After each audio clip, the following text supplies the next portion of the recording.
বিধ্বস্ত হওয়ার স্থানে 10 মিনিট থামলেন প্রধানমন্ত্রী মোদী। হাসপাতালে আহতদের খোঁজ নিলেন।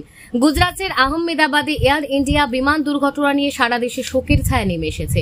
এ পর্যন্ত 265 জনের মৃত্যুর খবর নিশ্চিত করা হয়েছে। মৃতদেহ শনাক্ত করার জন্য মৃতদের আত্মীয়দের ডিএনএ নমুনা নেওয়া হচ্ছে। শুক্রবার সকালে প্রধানমন্ত্রী নরেন্দ্র মোদী আহমেদাবাদে পৌঁছান। সেখানে তিনি বিধ্বস্তদের স্থানে যান এবং পরিস্থিতি পর্যবেক্ষণ করেন।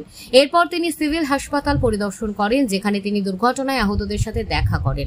প্রধানমন্ত্রী মোদীর এরপর বেশ কয়েকজন মন্ত্রী ও শীর্ষ কর্মকর্তাদের সাথে পর্যালোচনার বৈঠক করেন।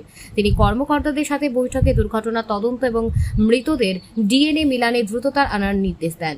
তিনি গুজরাটের প্রয়াত প্রাক্তন মুখ্যমন্ত্রী বিজয় রূপানীর স্ত্রী অঞ্জলি রূপানীর সাথে দেখা করেন।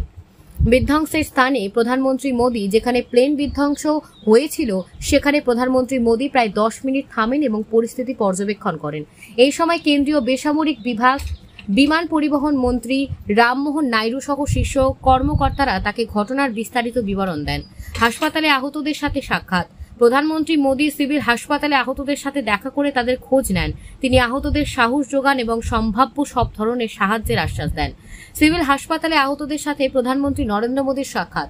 আহমেদাবাদে বিমান দুর্ঘটনা মোট 265 জন প্রাণ হারান। বিমানে আরোহী 242 জনের মধ্যে শুধুমাত্র একজন যাত্রী, ভারতীয় বংশোদ্ভূত ব্রিটিশ নাগরিক রমেশ কুমার বিশ্বাস জীবিত আছেন, যার চিকিৎসা হাসপাতালে চলছে।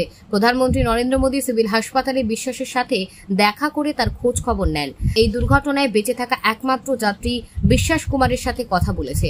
এই সময় বিশ্বাস জানান যে বিমান উন্নয়নের পরেই কিছু অদ্ভুত ঘটনা ঘটতে শুরু করে। হঠাৎ করে 5 থেকে 10 সেকেন্ডের জন্য মনে হচ্ছিল যেন সব থমকে গেছে।